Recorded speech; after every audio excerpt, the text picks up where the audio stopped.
Ho ho ho! What's going on, guys? 8BigLit79 here, and we made it the second to last day of the 12 nostalgic days of Christmas. Now on this episode, and on my last episode tomorrow, you got a special treat. I don't have just one guest, but I have two guests per episode. That's right, Santa came early, baby. I'm giving you the gifts. So grab yourself a hot drink, nestle down by the fire, and let's get nostalgic.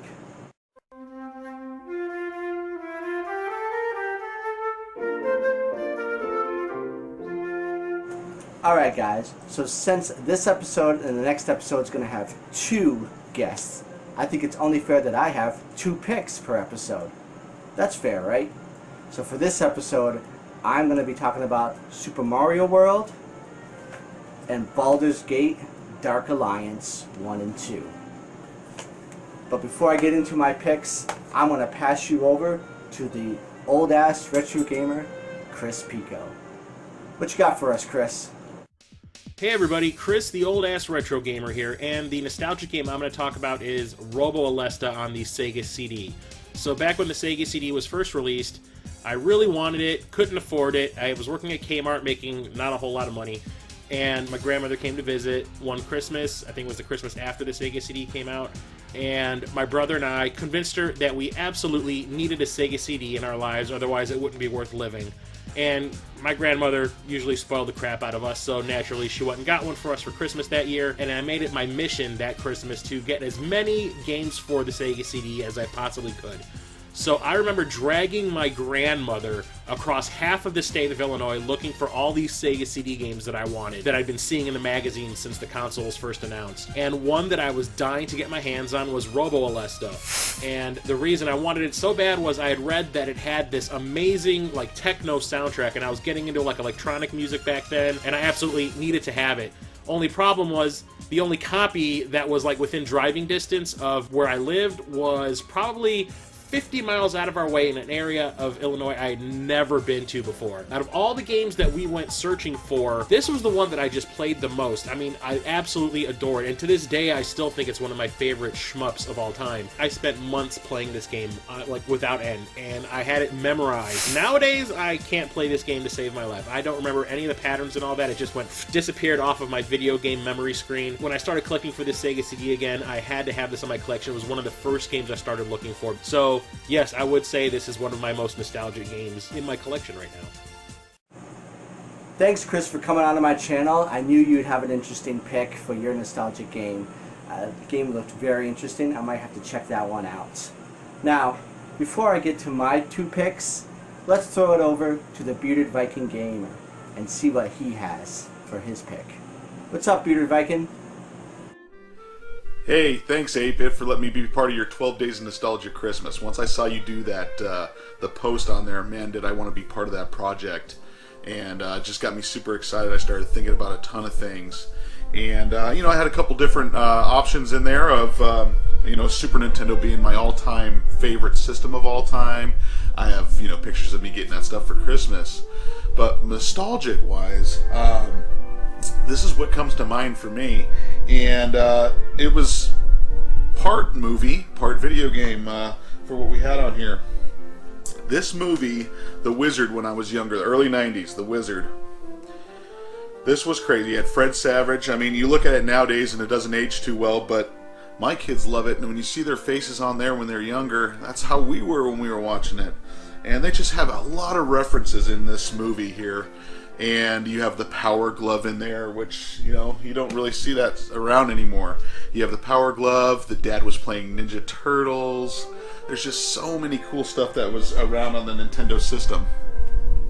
And towards the end of that movie, you know, you get to see the side of a competition, Nintendo competition, and the stuff that this kid has to play through to get through there, which is Ninja Gaiden. My all-time favorite NES games, Ninja Gaiden.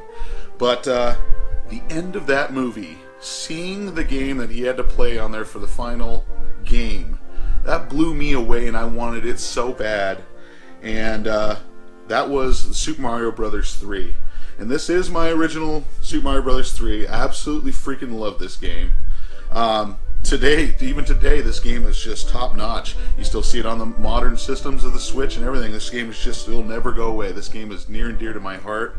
Every time I see that movie, I think of Lucas playing Rad Racer.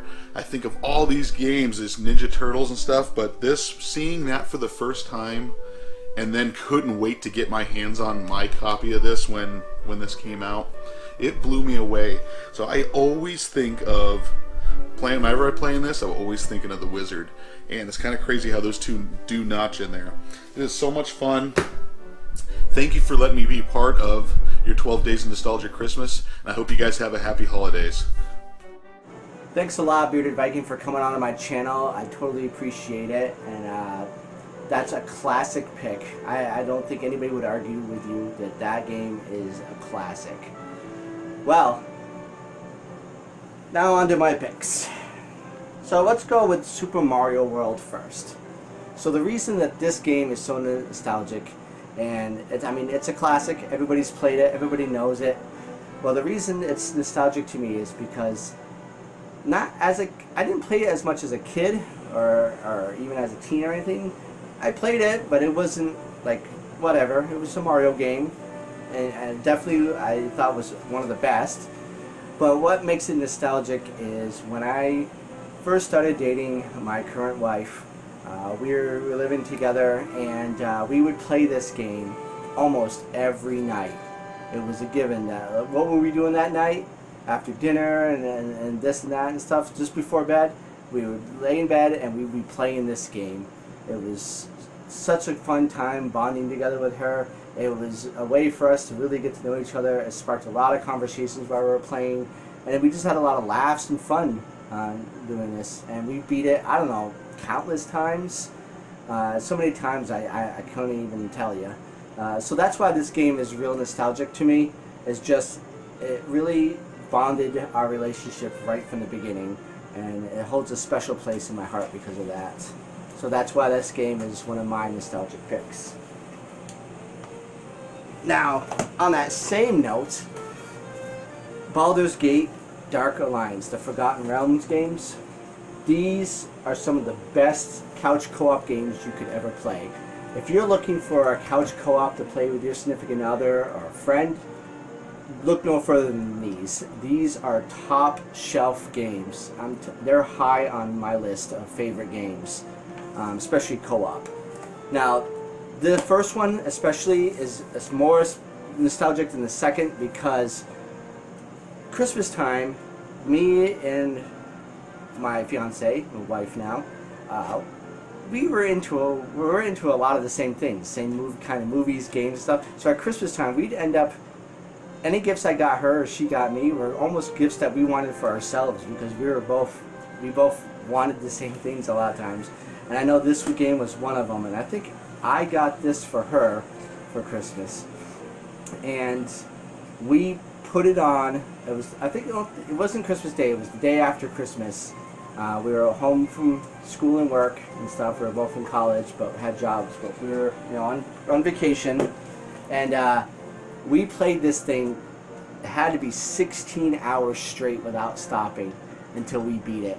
And I remember we were about halfway, and I was like, "Hon, do you want to take a break or something?" And she looked at me and she's like, "You shut this game off, I will cut you."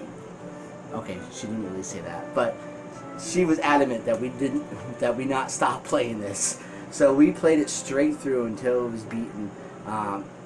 We replayed it, I don't know, countless times, and we always come back to this when we want a classic game to play together.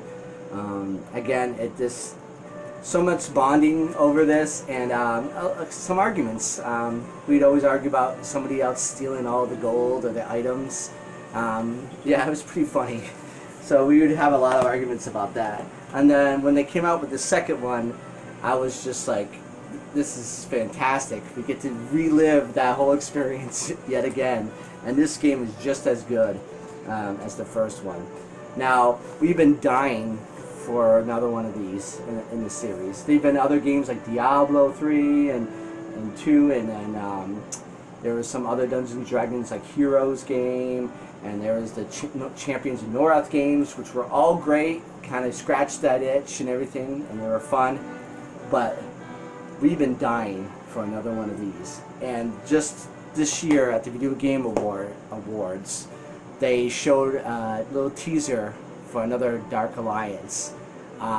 It didn't really show gameplay, or they did. It's hard to tell if they're going to change the game into like a Skyrim type game, or they're going to keep it like this. I hope to God they keep it like that, because that's the best format right there. So we're just going to have to wait and see. So until then, I don't know. We're hoping and dying for another Dark Alliance. So this has been 8-Bit Glitch 79, and I hope you're enjoying the series, and I hope you stay tuned to the last one tomorrow, where again we'll have 2 more guests, and I'll have 2 more picks. So until then, 8-Bit Glitch 79, and I'm glitching out.